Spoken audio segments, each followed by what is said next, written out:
તો બીજી તરફ અમદાવાદ બાદ જામનગરમાં પણ કોરોનાના કેસો સામે આવ્યા છે। જે રીતે કોરોનાના કેસમાં વધારો જોવા મળી રહ્યો છે, જામનગરથી પણ સમાચાર સામે આવ્યા। કોરોનાની ફરી એન્ટ્રી જામનગરમાં પણ જોવા મળી છે। તો બીજી તરફ એક જ દિવસમાં 7 નવા કેસ નોંધાયા છે। મહત્વનું છે કે બીજી તરફ આરોગ્ય વિભાગ પણ હરકતમાં છે। કેરળથી પરત ફરેલો પરિવાર કોરોનાની ઝપેટમાં છે। ટેસ્ટ હાથ ધરવામાં આવ્યો અને ત્યારબાદ એક જ પરિવારના 4 સભ્યોના ટેસ્ટ કોરોના પોઝિટિવ આવ્યા છે।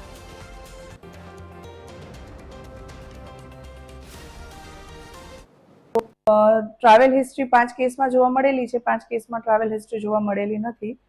તો આપણે એમાં કંઈ પેનિક જેવું નથી। બધાને જ અમારી ટીમ જે આરોગ્ય કેન્દ્ર હેઠળ એરિયા છે એમાં વિઝિટ કરેલી છે અને દરેક હોમ આઇસોલેશનમાં છે। માઇલ્ડ જ સિમ્ટમ્સ છે, જે ફ્લૂ લાઇક સિમ્ટમ્સ કહેવાય છે કે તાવ આવે છે, માથાનો દુખાવો થાય છે કે શરદી ખાંસી અને થોડું સોર થ્રોટ એટલે ગળામાં દુખાવો, જે લક્ષણો કોરોનાના આપણે પહેલા પણ જોવા મળેલા છે તે જ જોવા મળે છે।